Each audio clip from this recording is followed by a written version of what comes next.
Go. So, there is a lot to say on the topic of like vocal fold training for different styles. There's a lot of gray area. We cannot go through all of it in an hour, but I want to give you guys some basic principles that hopefully you'll be able to use for like a lifetime. And I want to start off with the concept of the vocal folds, like which reside in here, making the V shape. The vocal folds being a valve, and the valve can close more firmly or more loosely. And how if we close the valve more loosely, ah, we get a lighter tone, we get a headier tone. Um, yes, you're lovely. Don't you ever change because I love you. Da, da, da. It's very or what's popular now. Isn't it nice to know good will conquer evil? We think of like Glinda the Good Witch, maybe that kind of light sound. And as we get more firm, uh, uh, uh, the tone gets more dense and firm. And as we get even firmer,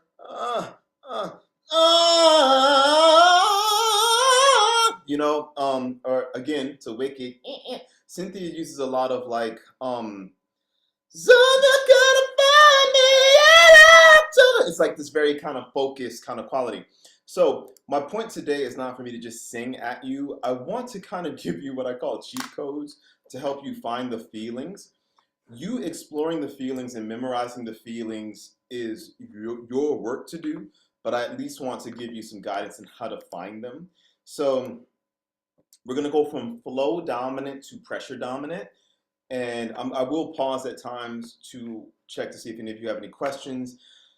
If you're afraid you're going to forget your thought, you can type a question out into the chat. Just know that I may not respond immediately, so I can just finish my thought. Since we only have an hour, I want to make sure I get through everything. So to start, yeah, it's all about vocal fold adduction, and I want you to know that. So because I come across this a lot, and you here may not think this, but I know people in general do, they think that you just have a certain kind of voice. So if they hear an Ariana Grande, "No," that kind of voice, they're like, oh, that's just a voice she has. That's just how her sound is.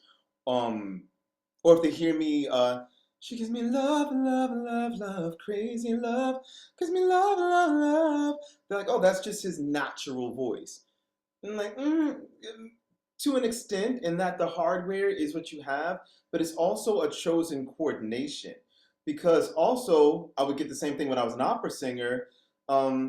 For healer. They would say, oh, you just have this naturally powerful voice. Your voice is just naturally powerful. No, I'm using a decidedly different coordination that actually took me a long time to learn because it was unfamiliar to me. It's kind of like learning how to speak a language. Do you naturally know how to speak French? Or did you grow up in it and so it feels natural for you to speak French? I didn't come out of the womb naturally knowing how to speak English. I had to learn how to speak English. It may feel natural to me if I've learned at a very young age. So sometimes there are vocal coordinations that are very familiar to us and that feel natural in the sense that we can kind of go there with very little effort or very little thought. It does not mean that you are incapable of making other sounds. And so I want to be clear on the fact that there are different coordinations. And so there might be a sound that you prefer that feels right to your spirit, that feels representative of you as an artist, that feels affirming to you. That's all fine. I just want you to know that the sounds that come out of our body are largely choices we make, influenced heavily by culture, the music we grew up with, maybe what was played in the household, different ideas we have about what sounds good. Often the last thing that influences you is your actual biological hardware, so we do have a say in what comes out to an extent. So I want to start off with flow dominance. So when the chords are in a place where the cricothyroid muscle is most active, and sometimes it's called the head voice muscle because it does activate uh, as we stretch, but it also activates even if I'm singing like I used for he is like, I can also for he is like Same pitches, but now I'm using a bit more cricothyroid dominance. He. And so I can make that choice. And so how do we get into that place of like stretch longer chords? This is typically what we think of with like pop singing a lot, you know. But my love is all I have to give. I wish I could give the world. It's very like palatable. You know, we think of I think of Disney a lot, you know, riff raff, street rat, I don't buy that. If only they'd look closer. Or what would I give if I could live out of these waters? We hear a lot of these tones when people are being very expressive. So these tones are high flow. They will incline you to more head voice. It will be harder to get chestiness with these tones. And I'm going to give you both a beginner way to find it and then like a more advanced way to find it. And you use what makes sense for you, as you know, only you know where you're at. But play around with aspirato. We want flow, but we want the flow to have a chord. So a lot of times when students try to sing Billie Eilish or even Luther Vandross, love has truly, or I used to float, now I just fall down. I talk about this often, but it's very common that students will say, oh, that's easy singing. And then when they try to sing the stuff, they struggle. Or Nora Jones, I waited till I saw the sun dawn, heart is drenched in my. I've watched many students have their egos painfully bruised when they realize how easy this was not for them to do, especially live. Because in the studio, you can get this close to the microphone, you can smooch on the microphone, and you can automate it. In real life, suddenly it's like, where did it go? All of my vocals. Suddenly you can't hear yourself, and you're like, oh my God, like, and people start belting and screaming out the song. I'll give you this one last example before we move on. Remember, you're aspiratoing a little bit. Years ago, when I was signed to my big fancy management team, I got to see Robin Thicke perform live. And it's at the time when he was doing, he had the hit song, Lost Without You, Count Up Myself, How Does It Feel? Know that I love you, babe. It was very heady, very falsetto-y, and it was a hit, at least here in the States, because I know we got people from all over. Here in the States, it was a hit. I don't know how it was everywhere else. I got to see him perform live. Lost without you, can't help myself, how does it feel? You guys help me sing it. He was struggling. He tried at first, no, his voice was evaporating. The mistake people make with cricothyroid dominance is that because it's lighter, I want you to know this, when you're in a lighter place, there's something called a phonatory gap. Your chords, which actually, so when you're in chest voice, you get the full thickness, right? And I'm being a bit rudimentary, but so when you're in a headier place, there's a natural gap. And so this creates what I call the head voice paradox, is that in a way, singing in head voice feels easier. But in another way, it feels harder to control that sound. So it's easy to produce tone, but to control it dynamically and precision-wise, whenever I hear students try to sing Mariah Carey, it's hilarious because I love seeing people realize, oh, it's not as easy as I thought it was. And so, especially if they have to do it live in front of a microphone with the crowd or with the band. So what I want you to know is when you're singing lightly, and again, it does not have to be head voice. That's you is my woman now, you is what, no wrinkle on your brow, no how. I can have like a looser chest. It doesn't have to be, oh no. It doesn't have to be that. I can have more flow, but the flow has to meet core. Ha ha ha, ha ha ha ha ha. And a good way to check it is the dexterity of your aspirate.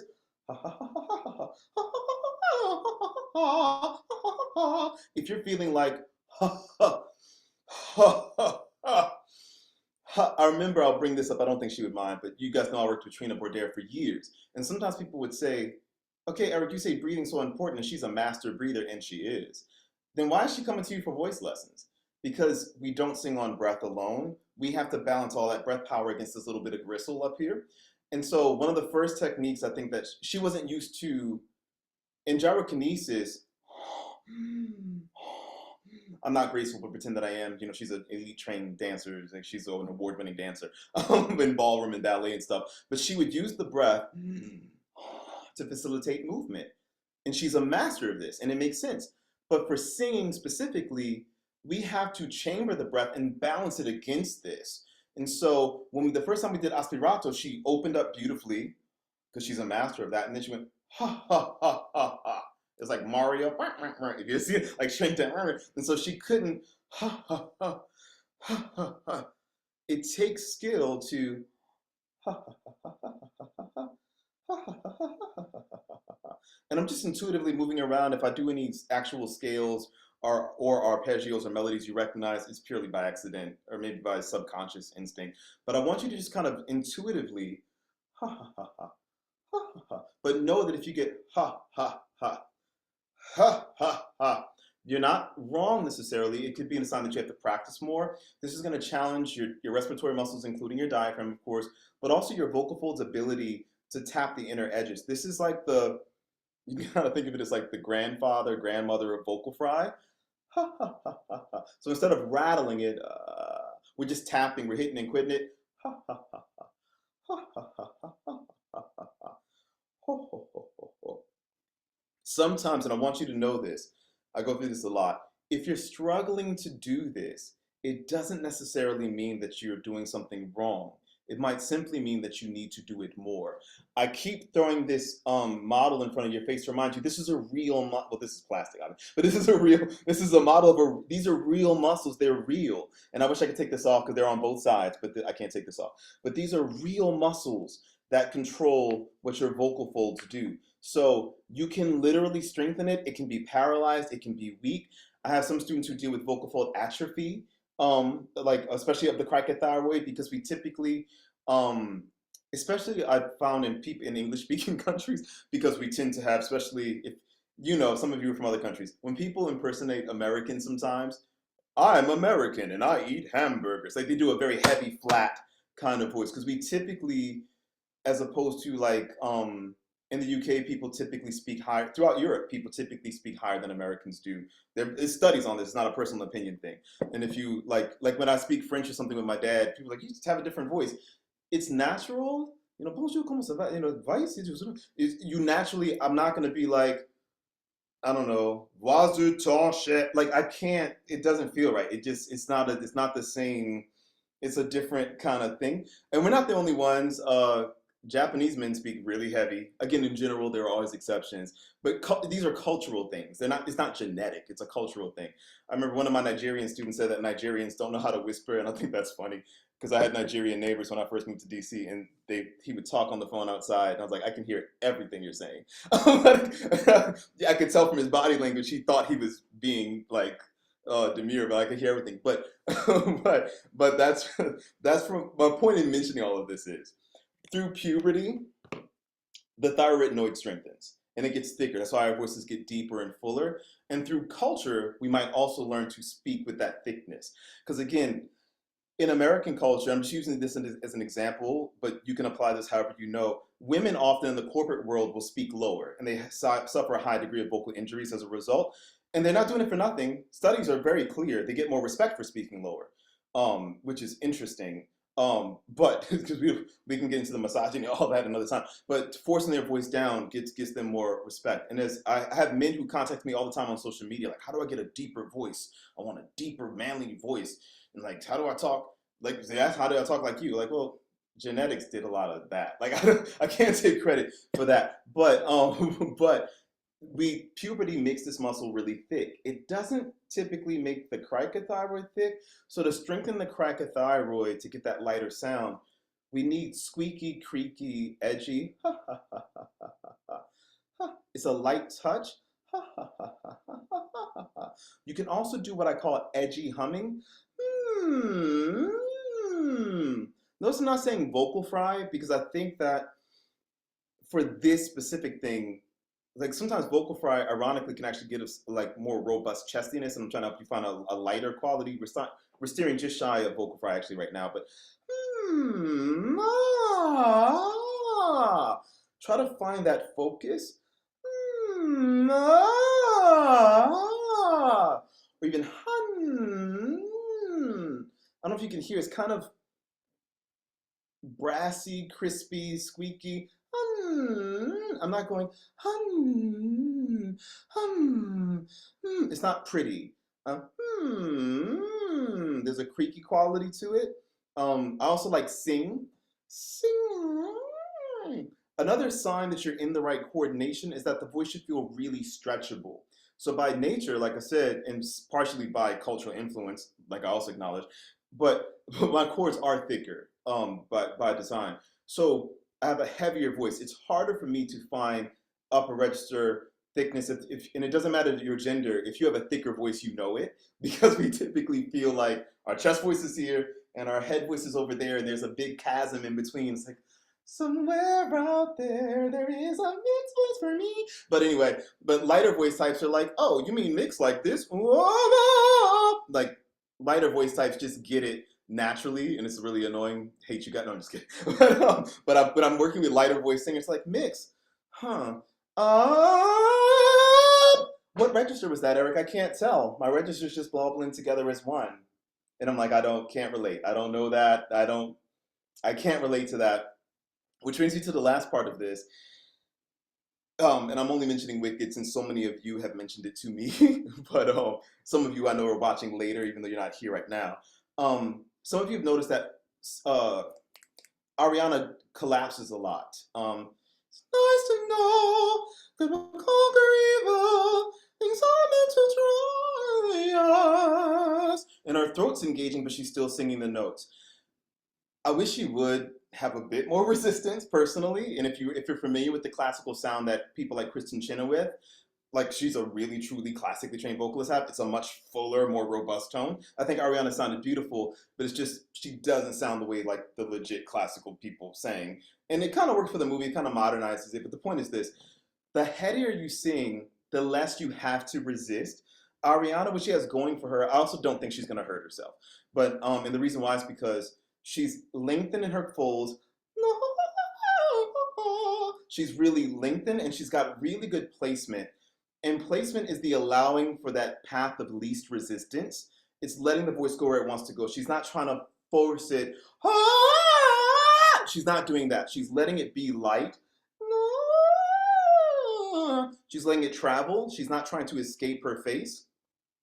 And, and this is contrasted by Cynthia, who is definitely more resisted, more firm. And it's not about better or worse, right or wrong. It's just different. And I feel like their voices were perfectly suited for their characters. You know, the Good Witch is supposed to be light and Cynthia is supposed to be the firmer. Even when you see the current cast on Broadway, they're both incredible right now. I can't remember one of their names, but the Glinda and Elphaba right now on Broadway, they're insanely good. They're really and the woman's like a lower voice type, you know. She's really she's just really freaking good. But there's a lighter voice and heavier voice. But the thicker we go, the more we have to resist. Oh, I left something out. For those of you who are more advanced and who can do this, if you inhale tone, inhaling tone or ingressive phonation, phonated ujjayi. It's called a lot of different things. I really don't care what you call it. But as long as you can do it, reverse phonation, whatever you want to call it, it's innately cricothyroid dominant. So, what's the thing that I can think of? Okay, so morning time and evening time, summertime and winter time. If I inhale that, morning time and evening time, summertime and winter time, it's lighter. And you might like that more, you might like it less. It's just an option. And so if you inhale, the thing is, take heed to the natural placement. And by placement, I mean, where do you feel the accumulation of sound energy in your face? That note for me is in my teeth. So I'm not going to go, ah. No, I'm going to go, ah,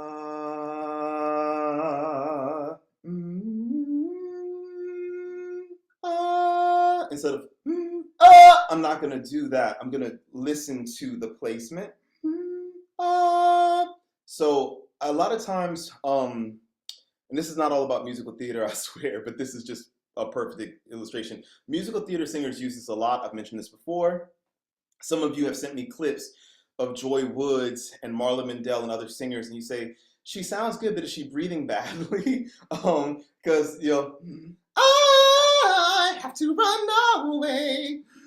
Follow my joy, follow my heart. And you'll say, like, okay, her voice is beautiful, but why is she gasping? She's actually a genius. She's actually a master. It's just that if you use this in real time, and you totally can, there's just the fact that you have to kind of practice being stealthy, being like, dare I say demure? I know, but anyway, you have to very mindful, very demure. But you have to find, and I even one of my students, I talk about this. He's an opera singer. And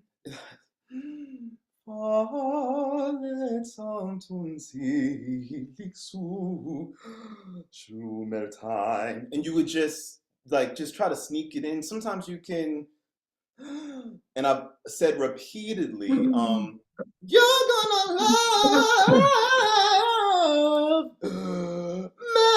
me. Sometimes if it makes sense for you, you can, but it has to make sense for the character.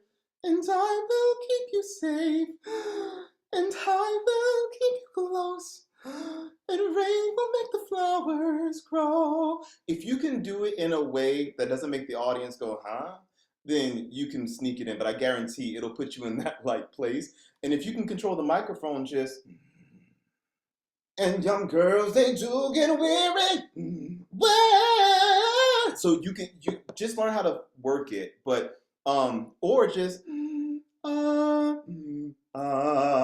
learn to memorize that feeling and use that. But this is going to naturally get you stretched folds and help you find that lighter place. But just know that it's a thing you can choose to do. And if it's less familiar to you, it may be more challenging. I know it was for me.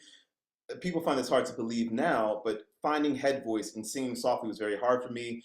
I grew up not singing in the church, but hearing gospel singers and blues singers from New Orleans. It's very stereotypically true, but I was surrounded by blues singers and gospel singers and people who sang big. And then some of my earliest formal training was classical, so there was more bigness. And I had a teacher who was obsessed with getting me, oh dear, just more bigness. And I wanted to sing R&B and pop, and I just could not find the lightness. So it took me a lot of work to get out of that thick fold function. Singing big was very familiar to me. Singing lightly, I was like, okay, how do I do it? Because the key is to access this and not this. So we want to get up in here and close this. We're trying to access this, not all of this. So it's inside. It is in with. Don't do that, but don't jab yourself inside the throat. But we're trying to get inside. Here's the other really cool thing. When the inner edges come together, you get a lot of sound with minimal effort. And it can make you think, there can be a bit of synesthesia in that our wires get crossed in terms of our sensations, in terms of our senses. And sometimes that lighter feeling can make people think the sound is weak, when actually the sound is very strong. Like Linda mentioned Cynthia. It was the most effortless Elphaba I've ever seen. And it's not just for the movie, because I've seen Cynthia on Broadway when she did The Color Purple. And I've been to many a Broadway show. It's the only time I've ever seen multiple standing ovations as if the show was over in the middle of the show. And then people ugly crying at the it's like The Color Purple. People were like sobbing like uncontrollably when she sang. It was just, but there was so much power. And I remember thinking, like, how the hell is she doing this 8 times a week? What the hell? What kind of, she's a witch? No, but yeah, but maybe she is. Does she have magical powers? But I can tell you this, a lot of power in belting, what I think Cynthia understands, and I think the new Elphaba, I cannot remember her name. She's a white woman brunette. She's on a Broadway now. She's amazing too. I think what they both really understand is thin edge function, and that so not to get too convoluted, because like I said, there's gray area, and that's why I wrote notes. Got to feel myself going into the gray. Even if you don't want to sing light like this all the time, this quality is a part of belting. So instead of "so you can't find me," no, you can never. It's not gonna work. But "so you can't find me up to the western sky." If I was a woman, that would seem way more natural and nice, you know. But my point is this: it's strong because of the focus. I'm not fighting for it. It's a focused quality, and it's from Thin Edge. So Thin Edge is singing softly, you know. I'm not that girl. It's that, but it's also the, who can say if I've been changed for the better? But so we can find those edges. It's a component of belting if you let it be. But I'm gonna move on for the sake of time. But before I do, any questions about that first part about the light, thin folds? Because we're about to get into the Cynthia of it all, actually, because there's something she's really good at. And so is Usher, so is Pavarotti, and that is okay. She mentioned an interview. Mm-hmm. Yes, yes, yes. Yeah, I've heard. You mean Cynthia or Ariana? Cynthia. Yeah, because Cynthia, I know yes. Ariana did a little bit of classical training as well, but Cynthia's been very vocal for years about her classical training. Um, I think one thing that is unusual, because I always cringe when Cynthia talks about her classical training. Not Cynthia's clearly trained very well. I cringe because I know most people aren't going to get the kind of classical training that Cynthia got. Cynthia got really good classical training. It's not the common form, because Cynthia was also trained in coup de glotte, which is not a commonly taught classical technique. It is of classical origin, and I do think the best of classical singers use it. But I don't see it a lot. And so that brings me to so we went from flow dominant to now we're going to moderate flow and moderate resistance. So we're going to like a neutral place. Coup de glotte is really the key. Coup de glotte is a fancy French way. It's not fancy if you are French, it's just your language. But coup de glotte, and I'm gonna spell that out. Silent P, hard T. Coup de glotte is it means like a quick strike of the glottis, which in English it sounds very violent, but but it's just kind of staccato vowels essentially. So in terms of like practical meaning, it is staccato vowels. That's not the literal translation, but it's using staccato vowels with no H. So or what we would call maybe a clean onset in the world of like speech English pathology maybe. And so there are different kind of terms used in different methodologies, but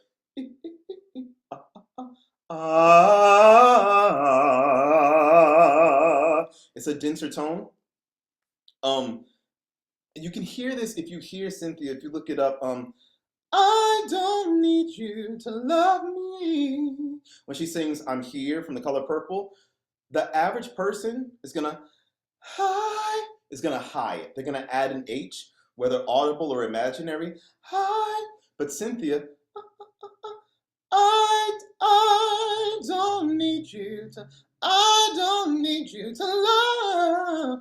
Um, I'm gonna take a deep breath. So it naturally, uh, uh, it allows for more medial compression. You're getting a lot of vocabulary words today. Some of you already know these, but I don't want to presume that anybody does. So essentially, we're getting kind of an equality thing going on here. And so it's more of a balanced, so I'm not so light anymore. Uh, uh, uh, but now, because the valve is more firmly closed, now there's back pressure. So now I'm bottling up pressure. So here's the thing, and I want you to play with this as I chat you up.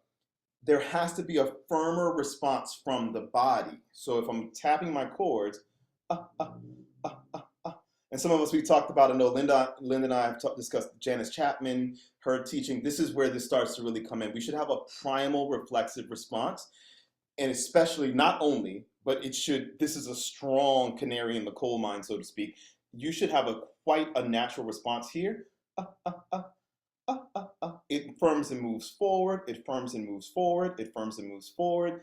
You present might already get this, but for a lot of people, the paradox of something moving forward as you exhale causes such cognitive dissonance that they literally will reword what I'm saying. And they'll say, okay, but you said it, you should squeeze. No, I didn't. I'm saying it goes forward.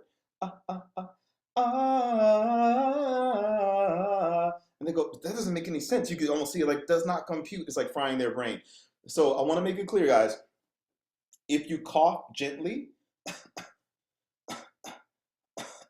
there's a forward protrusion at your top two abs. It's not, oh, just engage your core. And so I don't know if this was cut off. I know our battery died in the last New York workshop, but we had a moment where we talked about the danger of, so basically, well, some of you were there, but so basically, it's not basically, because we get a lot of, so basically, just engage your core. No, no, no, no, no, no, no, no, no. Very specifically, explicitly, as clearly as possible, I'm trying to tell you, this needs to firm and protrude forward.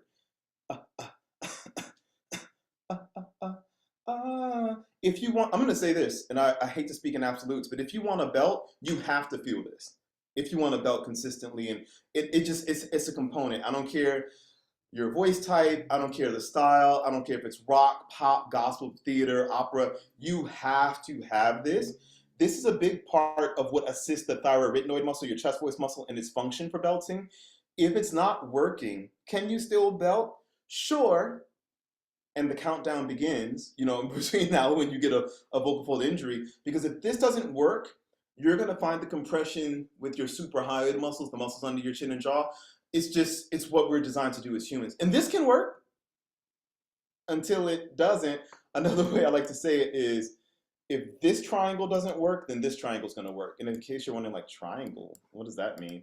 I'm going to show you what I mean by triangles. So, because there are triangles, and here's the other one. And I'm going to open this and show you. I should have had it ready to go, but I didn't. Okay, so, boop. So, if this triangle doesn't work, and this is where your top two abs are, then this triangle is going to work.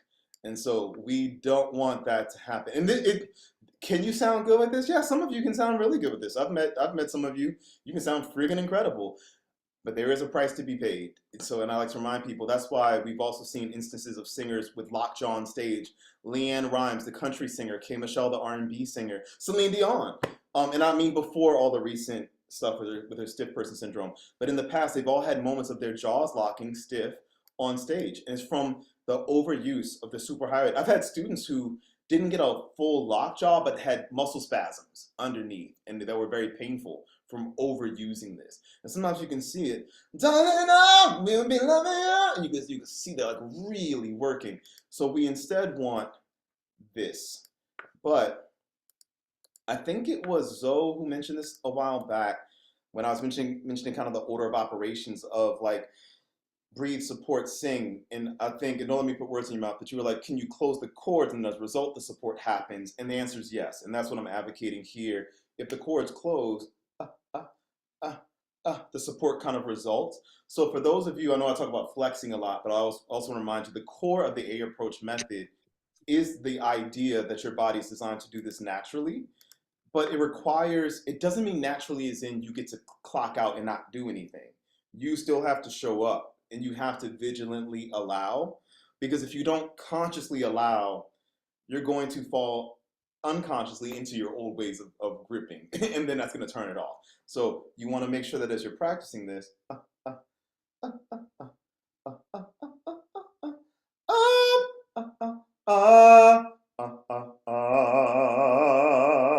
it just gives a nice kind of beefy,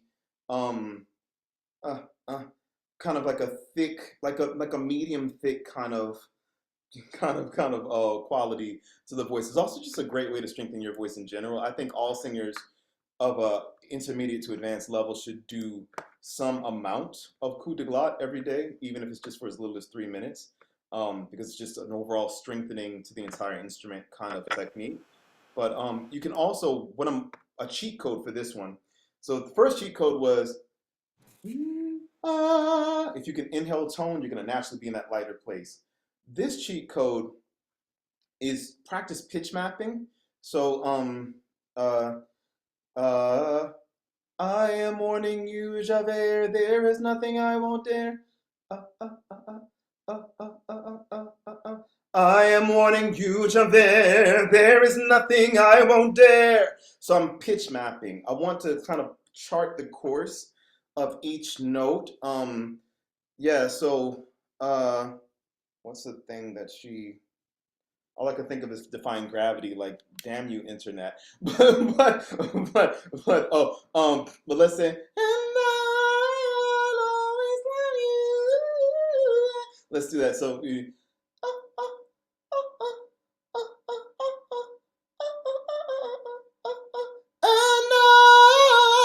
not Whitney Houston, but you get the idea, you know. So and how much you work it is how much you work it. It's not about, there's no amount of brute force that would make these things better. I really want to make that clear, because what happens whenever I'm teaching this one-on-one, my student will almost always say, mine is louder. It is, Gerald, it is. Enjoy that bleeding from the throat feeling, but that's not really what this is. It's about the mechanism is what matters. It's the precision, not the force. So going, that's not gonna make it better. There's a thin line between coup de glotte and glottic shock. And so the difference is, in case you're one of those people who's like, but I was taught coup de glotte is wrong. Well, I'm gonna teach you that nuance exists. And so coup de glotte is crisp, clean, it stimulates body response. That's my favorite Genie Diva scale. I use that one a lot. But you can use this to any song. If it's glottic shock, the harmful thing, it's louder, it's more pressured, and the body typically doesn't respond, because if these muscles become overly engaged, your natural reflexive support or primal support doesn't get stimulated, because your body is like, oh, these muscles are doing it, so we can power down, you know? So we have to be released enough to let this work, because it is natural, but we have to get out of the way to let it happen. And it is very possible to not, it's very possible and very likely that you will be in the way, as I was, because it's also just life. It's not even about your talent or your skill. It's about you being a human in an imperfect world. So I think sometimes people don't realize that a moment of stress, it doesn't have to be capital T trauma. It could be something that you know is dumb. It could be something that Callie's prefrontal cortex recognized, like, oh, it's not a big deal. I do understand this. But if you care on any level, your body might respond. And it's not about, and I think sometimes I preach about this a lot. We want to believe that pretending as though we don't care is the same as not caring. But if it's in your body, it's in your body. You can't lie to your body. There are times when you might need to lie to people around you for professionalism's sake, for your own safety, or for the safety of others. Sure, there are times. But you can't trick your body. So the key is, if your larynx has gotten tight, if things have been disconnected, part of the reason why these have to be daily practices akin to that of like a yoga practice or a Tai Chi practice is because you have to bring yourself back to center every day. Some days you're here and you have to like, oh, damn, you have to restore those connections and pull yourself back. Sometimes I'm just like, okay, come on.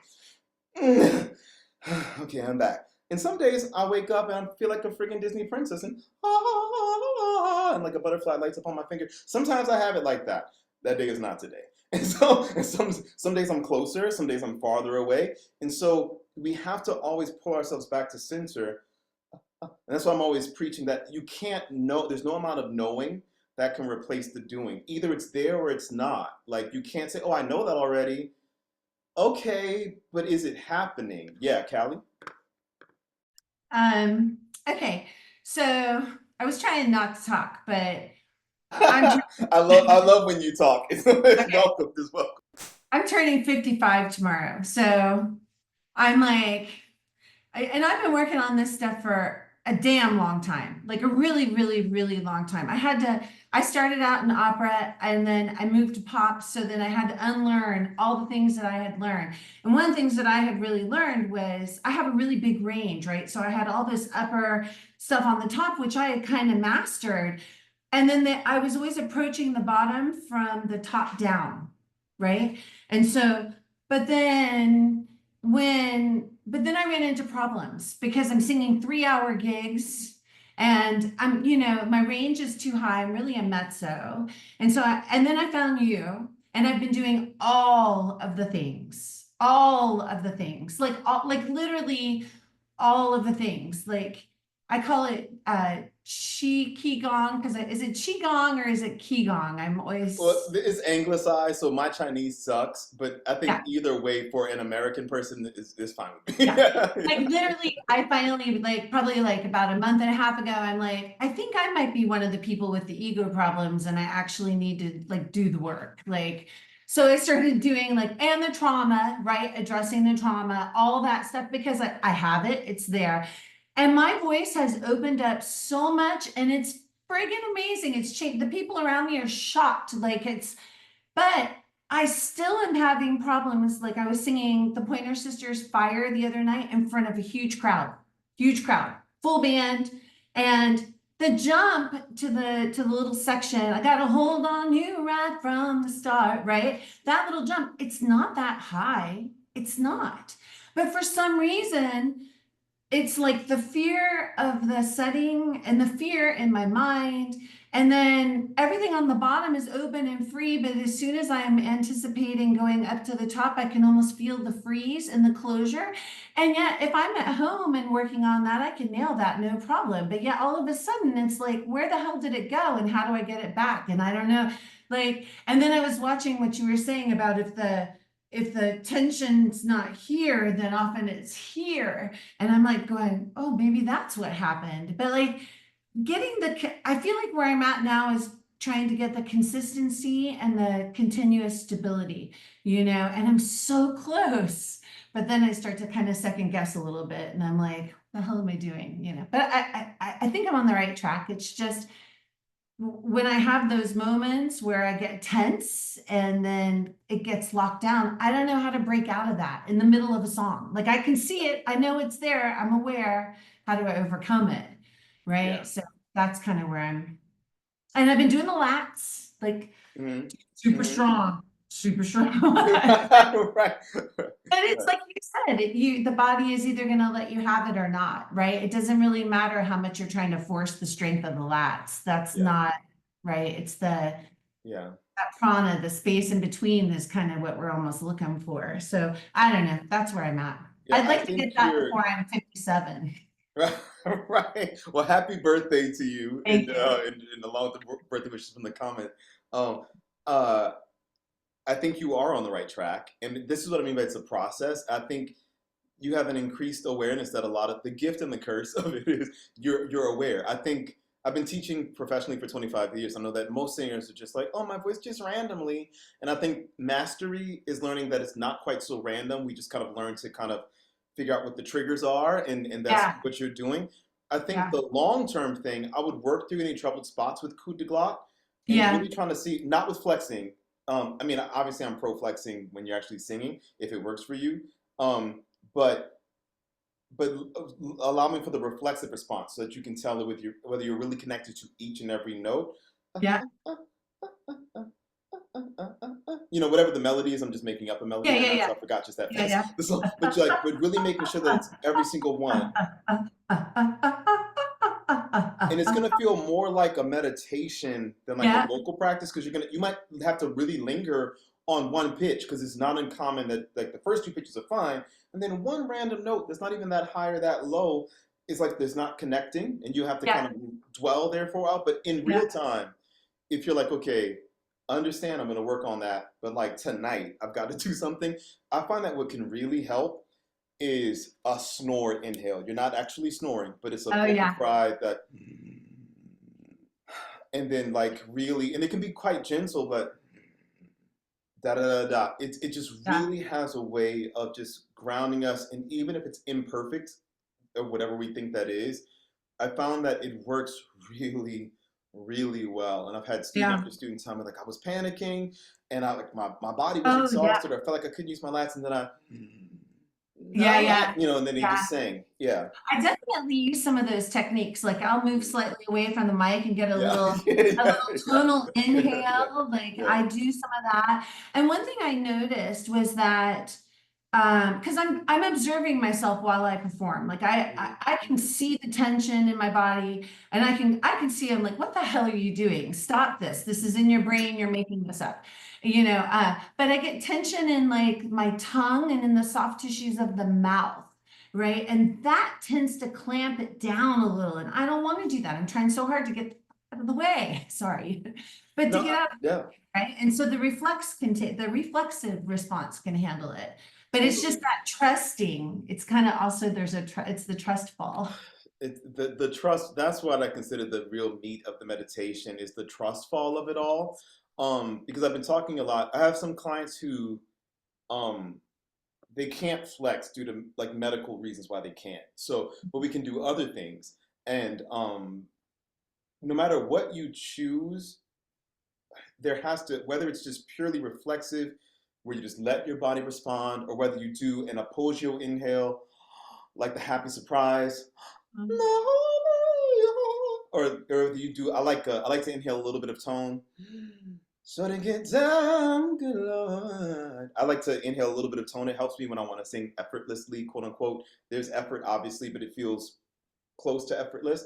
Um, yeah, we have to once you awaken that increased tone in the rib cage, whether it's sniffing. I also have some students who like to sniff, or yeah, they'll I do like just one sniff if they're performing, or they'll do multiple sniffs if they're exercising.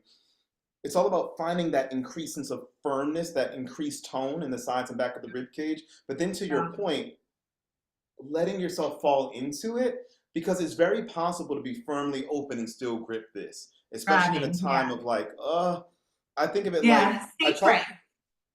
I call it the trust fall, and some of you heard me say this before, because it's like if you've ever had to do it at summer camp or at your job or something, a team building thing.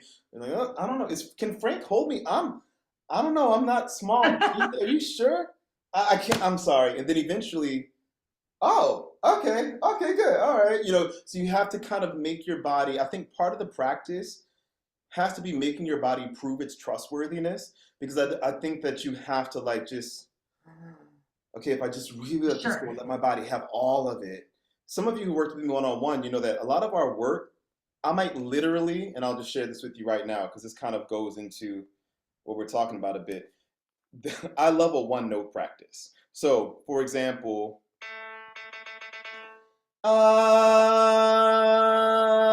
that's on pitch, but it's not released. So I might say, okay, Jamie,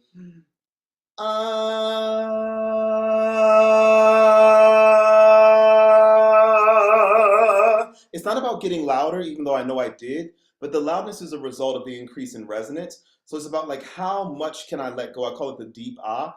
So if we can kind of, sometimes I'll intentionally ask you to start off kind of pinched on purpose, and to see if you can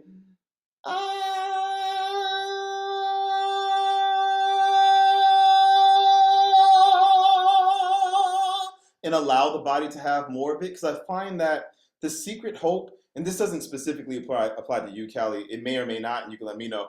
But the secret hope that a lot of singers have is that they can apply a little bit of what I'm saying and still hold on to their old habits, and that they'll magically have a new result.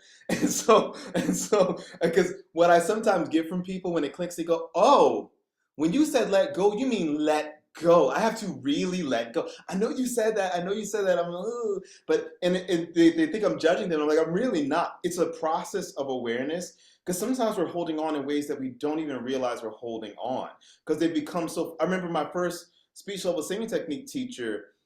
He told me, you're not accessing your mix because you're straining. And I was indignant because I thought I really was letting go, because I went from 100 to 80, like 100% tension to 80% tension. So I had let go to an extent. He wanted me at like 15% tension, or zero, ideally. But I didn't realize, like, I'm letting go. And I remember him laughing at me because my threshold for tension was so high. I didn't realize that I wasn't fully releasing.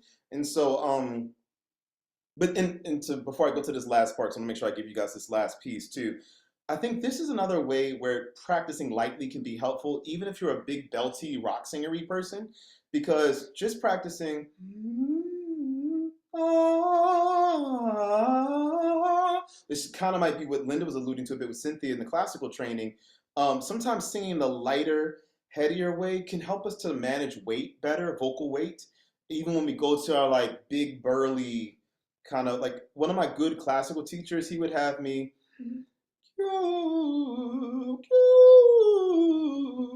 even though my songs were, it's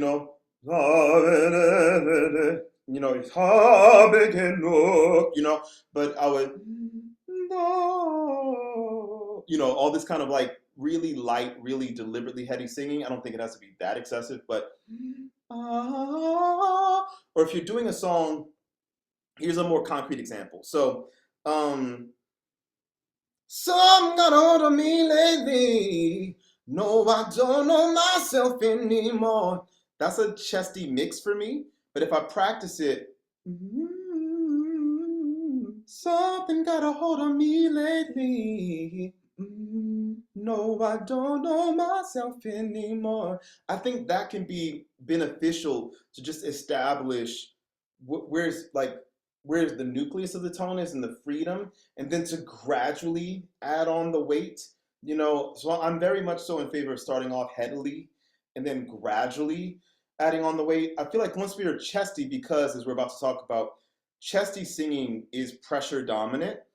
A lot of times the things we do to get there make it hard to leave there, and so it can be easier if we start off lightly.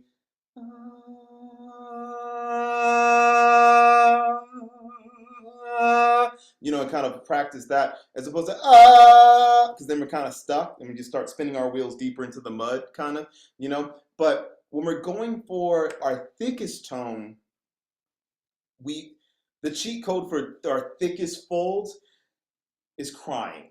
And I think of in terms, other vocal coaches have said this. This is not new.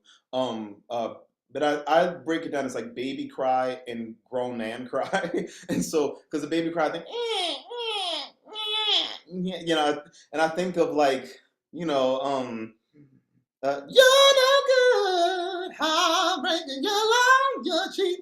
I don't know why I let you do these things to me. I think of like soul singing a lot. And with, I call it grown man cry, which is just a groan or when we thought it,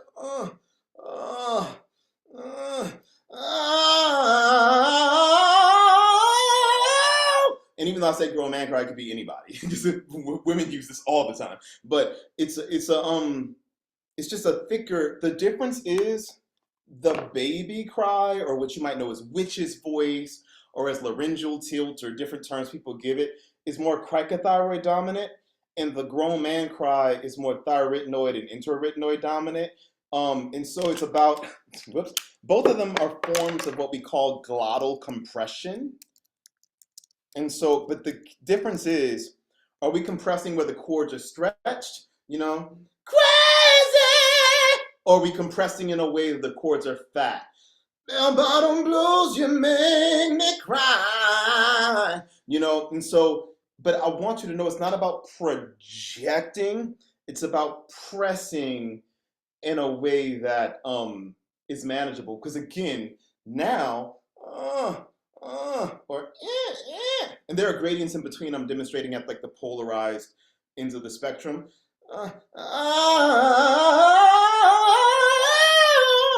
It can be cleaner. It doesn't have to be so gritty, although it's easy to find grit. But and now I also want to feel my butt, especially the sides of my butt, the glute medius. I want to feel my pelvic floor and stuff engage organically. I did not just say to squeeze your butt, so please, nobody. I know Angel and I talked about that because I was definitely taught in the class. I remember a classical tenor, squeeze your butt, man, just squeeze your butt, and so that was a common thing. But I think it's a bastardization of the more authentic, organic connection. Because there is a connection to the glutes and pelvic floor that you can feel around the coccygeal muscles, around the crack of your buttocks and around your anus. But it's an organic kind of feeling. It's not a bearing down like sitting on a toilet. Please, guys, don't do that.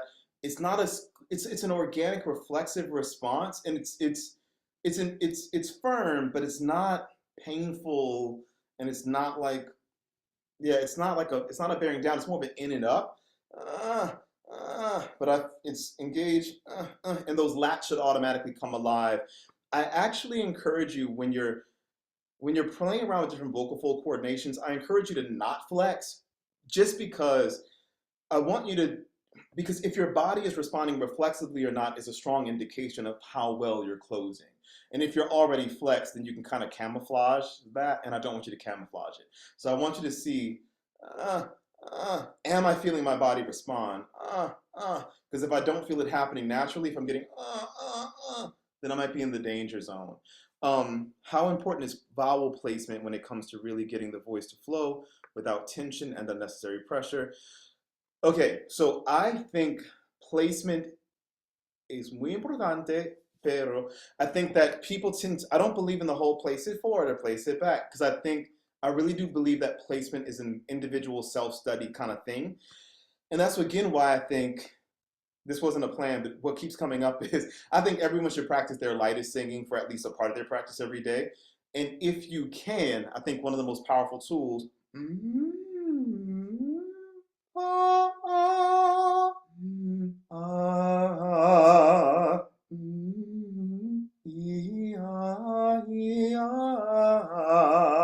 it's kind of letting your body show you where you like for it to be, where it would like the placement to be. If you're not good at inhaling tone, if you're still working on that, another good one is NG. Sing, like a closed G, sing, sing. There's an up and down. Yes, it's forward, but it's not static. It's not stationary. It's mobile. Sing. I mentioned before, um,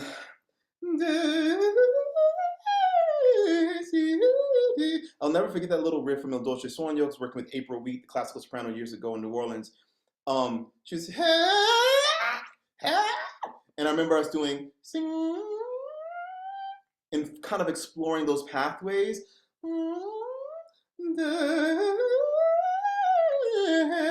Instead of trying to exit, I'm going to show you this picture that I think I've shown before, but it's worth showing again. But you want to explore, I believe that placement is real. Sound energy moving into the faces, I feel like irrefutable, but I think that you have to explore it like sing. Like there's an up and down to it. It's within, I know the notes are drawn outside of this person's profile, but you're exploring the like inner kind of labyrinthine chambers and kind of catacombs of your face, kind of. So, or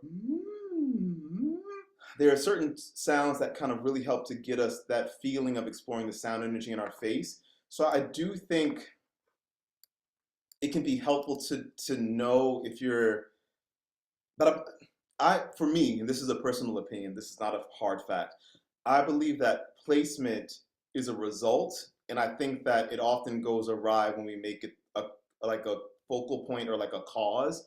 I feel like if the placement is good, it's like pat yourself on the back, you got the hell out of the way and let it do what it wanted to do. I think exploring placement can be an exercise in like active allowing, like learning how to allow, sing, because I feel like if you ever, I have a student who's a blues singer in Portland. She's really good. I sound like a Disney. She's really good. I can't say that without thinking about Disney Channel actors now, thanks to TikTok. But anyway, she is really good though. But sometimes she'll say, I feel like the tone is stuck back here. Should I place it forward? I want you to know where is my thing. Here we go. Blue, blue, blue, blue, blue, blue. The tone wants to come forward. It wants to come forward. The vocal track, sound energy wants to come forward. If you feel like it's getting stuck someplace, you are blocking it. It wants to come forward. So if it's not coming forward, the question is not, how do I make it go forward? The question is, what am I doing that is impeding my body's natural forward? Like, so how do I get out of the way? What am I holding on to? What am I gripping? And yeah, so that. But it does matter, and I do think exploring placement first before belting or doing or wailing or screaming can definitely help. And if you've worked with me for like rock screaming or gospel squalling or belting, you know, we almost always start off really light, which typically makes people say, Eric, no, this is really helpful. I'm glad for the opportunity to work with you, but I have to belt, like we're singing really lightly, I have to belt the high E. And like, well, Shannon, I know, and Shannon's a made-up name. It's not a real person. Well, she's an amalgamation of a lot of people in my head, but Shannon, I know. But after your third focal fold hemorrhage, I'm just saying maybe we can try a different way. Maybe we can just try a different way. And so it can feel like you're taking two steps backward sometimes, but we have to. I really think that it can be so beneficial to practice that light singing, in part to your point, Linda, to explore natural placement and to allow it. Because I find that with compression, people tend to think chest voice. And another way to explore it that's important,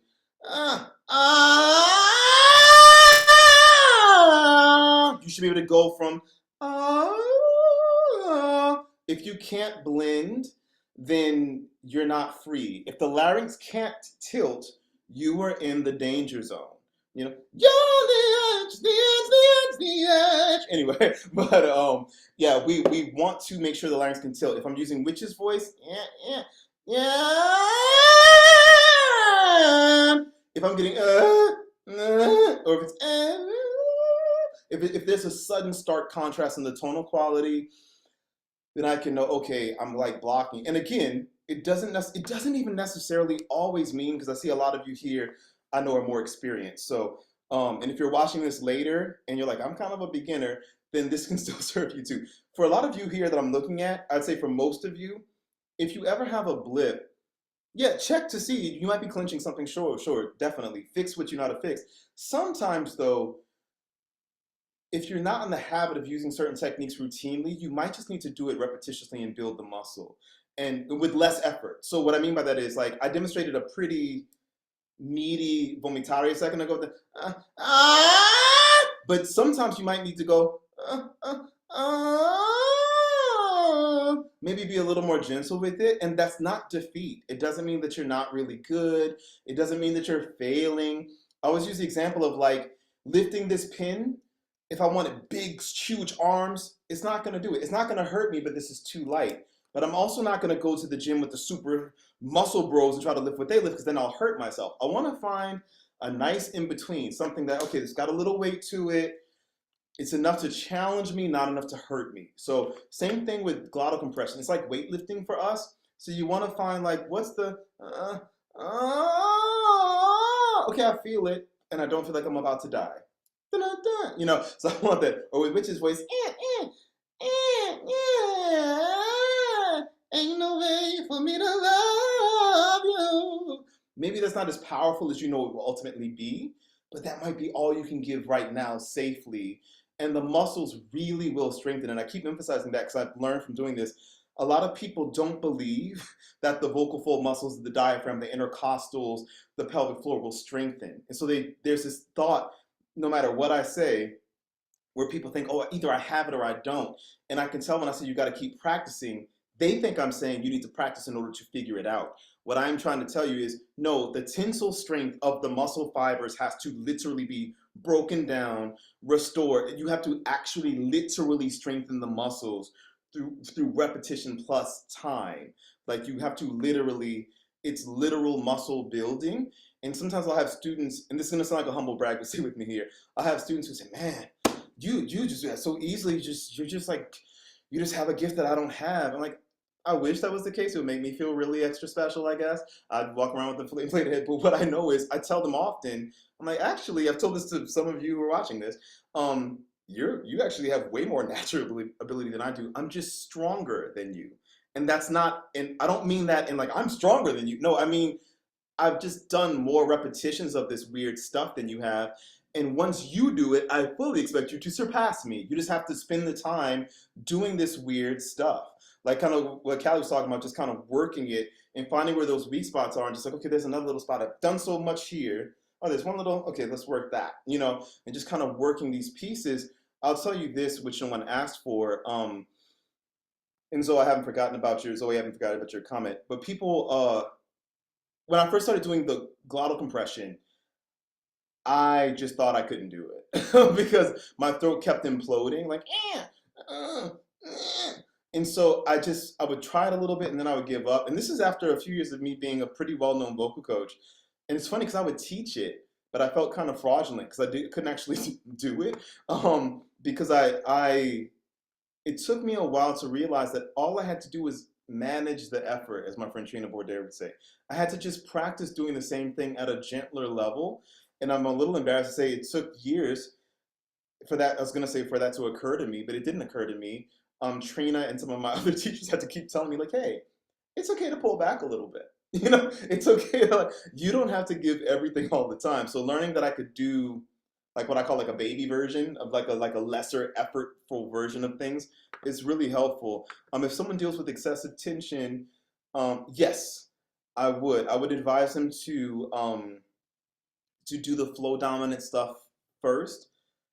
And I mean in order of sequence in the practice, because I still think you could, depending on the individual, I still think you can do the coup de glotte and the vomitare um, in that same session, possibly. I would just keep it gentle or short in duration. So, for example, Manuel Garcia believed that in the beginning, people should do coup de glotte for as little as 3 minutes a day. And I think that for some of my students, yes, like you can do it, just let's keep it at 3 minutes, you know? Or you can do vomitare or witch's voice, but let's just do a couple of tries. And I look at it like learning a skateboard trick or in gymnastics. When I was in gymnastics, I talk about this a lot. We would flip into a foam pit so that we wouldn't be killed from doing this stuff. But it was kind of understood that like you might fall weird and like bruise yourself or like maybe twist your ankle. It wasn't desired, of course, but sometimes when you're learning new tricks, and this is more the athletic side of singing, you know, new skills, I shouldn't say tricks, but new skills, you run the risk of maybe like, I went too far, I did too much or whatever. Um, and the good news is when it comes to the voice, as long as you catch it early, you'll be fine. Most vocal injury is the result of perpetual bludgeoning your body and you overriding and ignoring and not giving yourself a chance to rest. That's why a lot of artists on the come up, they're fine with no training. But once they have to do multiple shows a week, like I have a student who she's famous for a breakout role in a movie for singing. And in the movie, she just had to sing the song one good time. And she said, it hurt me even then, Eric, but all I needed was one good take. And it took off. But then as a result, she started getting requested to perform all over the place and do Broadway shows. She was not used to that. And so that's when, for the first, she was like, I never had any vocal injuries before, but suddenly when I had to sing every day, and then I had to fly from country to country for the press tour, it was a lot on my body. And so I say this to say, some of you know that I don't really believe in the necessity of vocal rest for a fully well-trained person. However, when you're first playing around with techniques like coup de glotte, vomitare, witch's voice, you may, even if your technique is impeccable, if your muscles are not used to this, you can get an achiness that is not injury, you know, it's not an injury related thing. It just might be like a muscular ache. We call it the dull ache. It's like a obscure reference from an old classical book, but your voice is still clear, you can still sing, but there's like an achiness, maybe even achy to the touch if you touch your larynx where your larynx is, and that can just be a sign that you need to rest and then keep working it and doing it more. It's a gray area, because normally I'm like, you should feel nothing, but with these techniques, you might feel a little, because you're tasking your vocal folds with doing more of the support than what they would normally do, with like really resisting that outflow of breath to a degree that they may not yet be used to. So yeah, another question or thought. Hello, Eric. Um, I'm going to be very quick. Just I asked this question because I'm a light type voice, okay, and I didn't have any problems with going from the lower to the upper register, but I had a problem with the power and the chord closure. And now I have the opposite problem. When I go to the lower, from the lower to the upper register, I feel like I'm choking, and I have the lower register now. It's more easy for me. It's easier, but I have, you see, this difficulty. That's why I'm asking, because I have a problem that I never did. Yeah, I would definitely practice inhaling tone and connecting my registers with it. It has a powerful kind of resetting quality if we taking note of all the body stuff, all the placement stuff is kind of like a full meal in itself. But also for you, um, I'm gonna use it in a place that makes sense for my voice. You may not do it on this pitch, but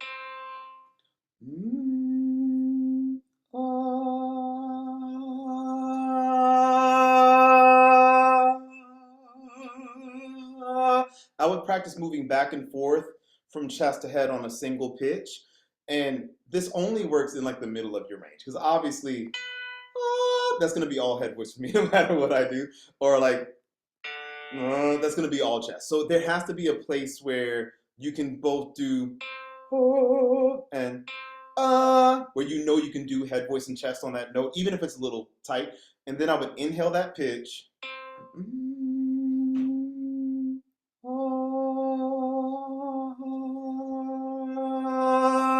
And try to find my way to like chest voice or a chesty mix, and then back, and you're gonna feel so much stuff. And you can just, for a lot of female vocalists, and I I speak generally in terms of gender with the voice, but always know, because there are always people like, well, I'm a man, I'm a woman, I'm a whatever, and my voice doesn't do that. Of course, listen to your body. I'm speaking in broad generalizations. There are so many exceptions I've met. Generally, there's like a 75% chance this is gonna be a place you need to work. So I would,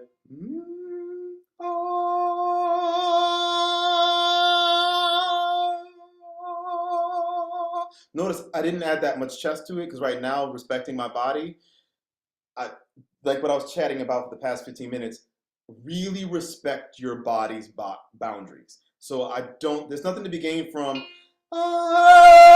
that's not gonna, it might make my ego feel good, like, oh, I did it really chestily. I won. No, that's not gonna do any good. And I've seen that many times where people want to prove they can do the thing. Remember, you and your body are on the same team. This is not gym like kind of thought of like, it hurts 10 more reps. Like, I have so many students, I've said this a billion times, but in the past couple years, hernias, torn rotator cuffs, and from lifting weights. And I think, and they speak as though it's inevitable. I strongly disagree. They're all men.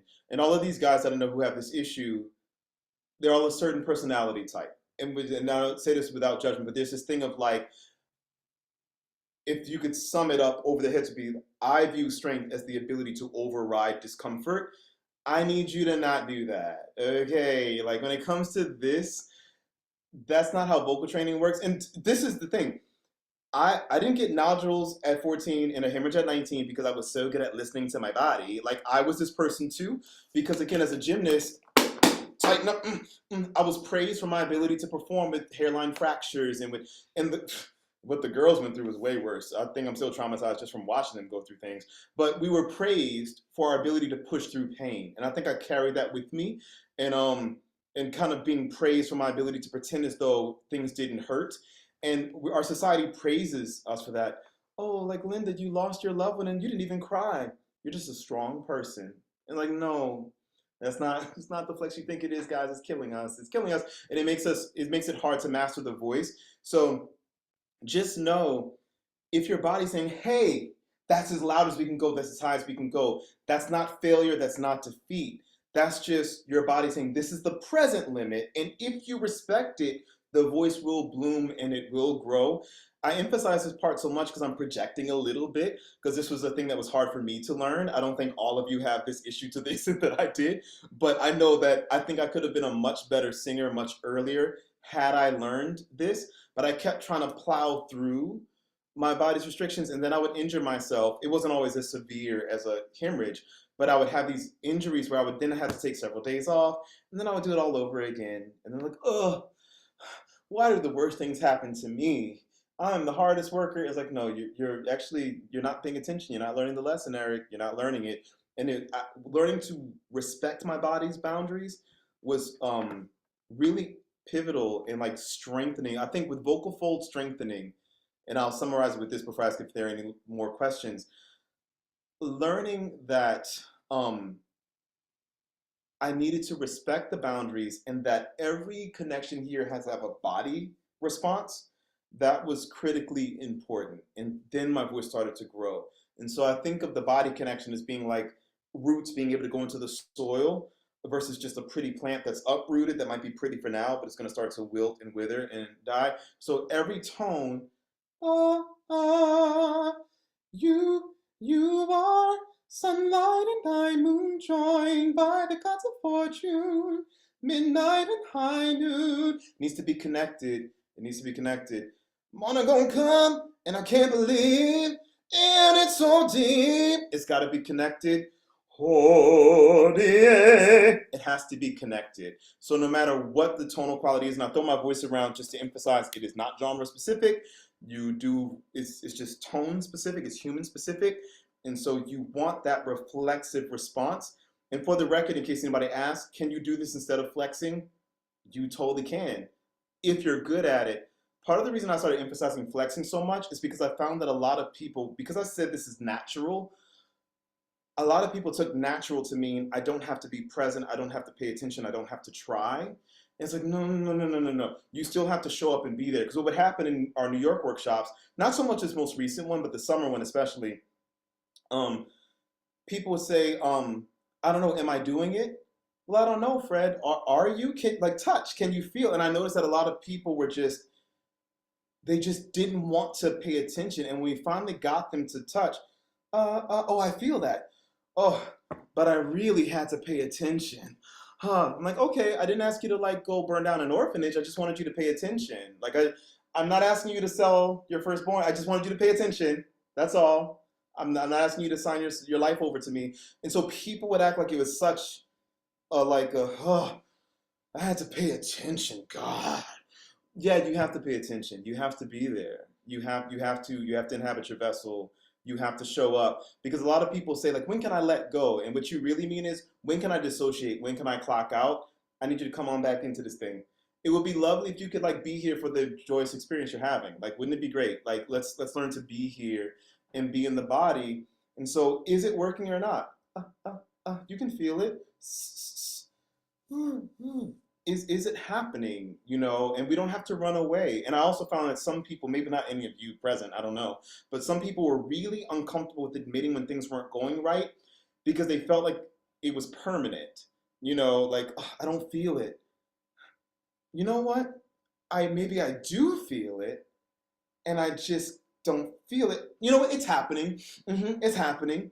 Like, no, I'm not asking you to be delusional. Like, I want you to, it's okay if you don't feel something. Learn to be with the discomfort of that and know that's therein lies your work. But I promise you, you can do it. It's not permanent. But there was this thing of like, well, I didn't feel any of that, but it's probably working because I'm really talented. Well, Raymond, I'm sure you are, but it's not working, buddy. Like, you know, it's okay to be with the truth. Like, I think my superpower in my training was that I never lied to myself for long, because there were moments. But I think when things weren't working, I didn't say, "Oh, I really am the best." No, I knew things weren't right, and it was frustrating. Made me want to cry at times. It was very frustrating, but I was able to be with the reality that things weren't working if they weren't working. And so, and that's why even as a vocal coach, I would have students who were, when it comes to reflexive support, for example, the fact that your body can respond automatically, it's conditioning based. So you have to do it every day in order to have the ability. And I can tell you when I was teaching, Eric, oh, I'm so sorry, I couldn't practice last week. My cousins came into town. It was like crazy. Follow me. I couldn't practice. I had a lot of finals. Oh, it was crazy. I couldn't practice. I just found out the rain in Spain falls mainly on the plains, and it was just like, it blew my mind. And then the next thing I knew, another week had passed. And so I realized that even though people had really beautiful reasons, they just weren't doing it. And they kept doing this thing where they were like, oh, I know what you must think of me. And I'll say this, and I'll probably say this every class. I said this last time. Even if I love you, if you touch fire, you will burn. Even if I think the world of you, if you get caught in the rain, you'll get wet. It's not about what I think of you. You either do the work or you don't. And because so many of my professional clients would have all these excuses, I'm like, you know what, just push out. Just push out. That's something you can remember to do, and it will work if you're good at it. But just so you know, you can cultivate through an organic type of support. You can, but the strength of those responses is contingent upon whether or not you're doing it daily, and you can't fake it. Like, it's not about being, there's no amount of cleverness or aptitude or talent. Like, it's just a biophysical law of like, you either do it or you don't. And so it has to be strengthened. The muscles and the neuromuscular connections, the muscle memory, if you will. It's not really what muscle memory means exactly, but you get the idea. So it's got to be done. So I want you to know that there are multiple routes to this. But you want to be honest with yourself about what is actually working for you or what's not, you know. So yeah, but I know I said more than what I planned to. Any questions I can answer succinctly before I let you guys go? Let me just check this to make sure that I'm not.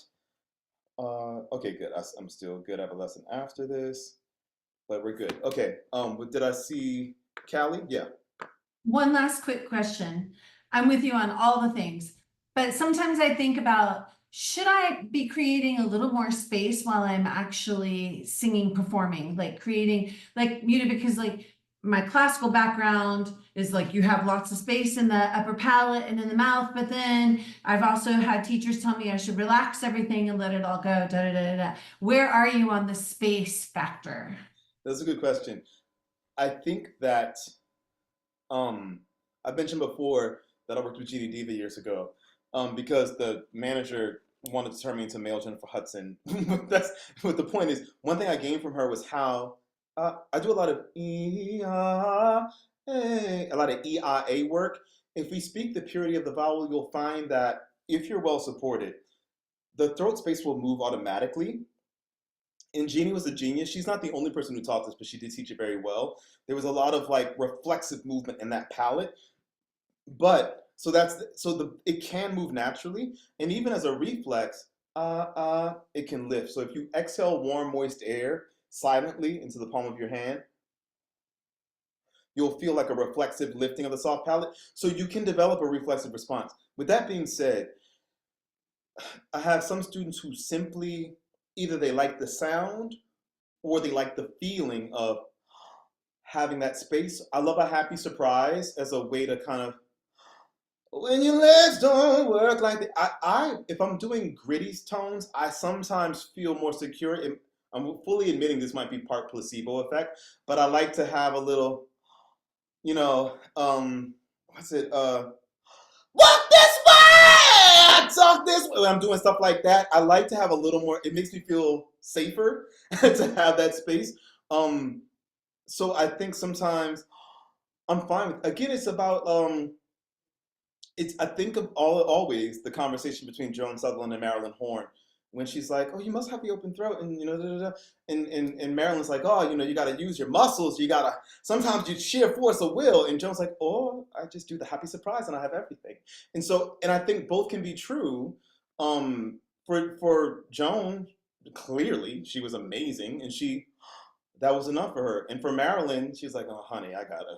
So I gotta. And I think again, it's about like what works for you and how good you are at it, and you know, and how much you've been on your training at that time. Because I've had moments where, due to personal stuff, maybe I'm more out of shape than normal, and sometimes I have to, you know, with like family stuff, for example, and it would just maybe kind of just feeling crappy and just not doing what I know I could do. And so when I get back to it, I'm like, oh, I gotta consciously kind of lift it. So I don't think that's wrong, and it can definitely affect the tonal quality. If you're a belter, if you're someone who likes for the voice to be really big, if you like the bigness of your voice, part of it's going to be aesthetic. Like, so what do you want to sound like? Sometimes I just want a beefier tone, and I feel like a consciously lifted soft palate can give us more like lean muscle to the tone. And so it's like it's bigger, but in a way that still sounds free.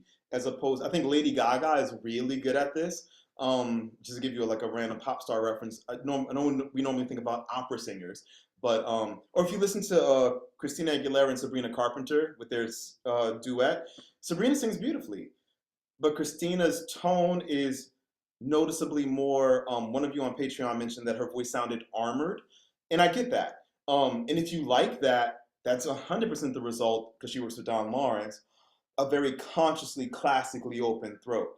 I don't think that Sabrina, or it's not a Christina versus Sabrina thing. It's just like, do you want the more smooth kind of natural sound, or do you want the more boomy, powerful? It depends on like whatever you feel like, is exciting to you, as long as you do it in a way that's safe, um, and sustainable. But yeah, Great, thank you. you're very welcome. That was a great question. Anybody else have a question? Okay, cool, cool. This was great. I'm going to be posting the 2025 class schedule before the January class. I promise you that, before January. I'm also going to be in 2025 doing some breathing classes on top of these, so that a class is just for breathing. I think that I noticed a need for it for people. Some of you have mentioned the trauma of it all. I don't claim to be able to heal trauma, but I think that breath work is a tool that is only going to be able to help. And I think that what I've learned from our recent New York workshops, while both classes were mixed, I did see in terms of skill level, I did notice generally, especially in the summer class, people just are sensation blind. People are not in their bodies and they couldn't feel, with the exception of maybe like one or two people.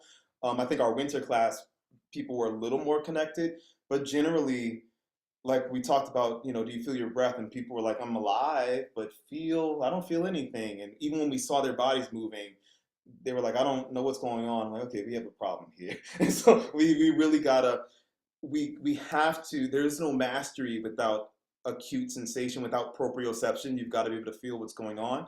And it'll be kind of like a fitness class. When I taught at the Maryland Performing Arts Center, I was impressed that the dancers had their technique classes, but then they had classes that were just for conditioning, where they just exercised and stretched, they independent of actual dance technique, just to stay in shape as dancers, specifically in the way that they needed to as dancers. And I'm like, why don't vocalists have that? Why do we feel like we're the only instrumentalists, the only artists that don't have to like train? Like, what is that? And so I want to offer that as well, and it will be included in the package. So that's a thing. And we're gonna start off basic, I guess, in a sense, or very accessible, and then we're gonna get fancier over time. But stay tuned for that. But everybody enjoy your holidays, whatever you choose to do, however you choose to celebrate. I hope it's joyous and full of love and friends and family that you actually like. I know it can be mixed. I look forward to next week, guys. Have a good one.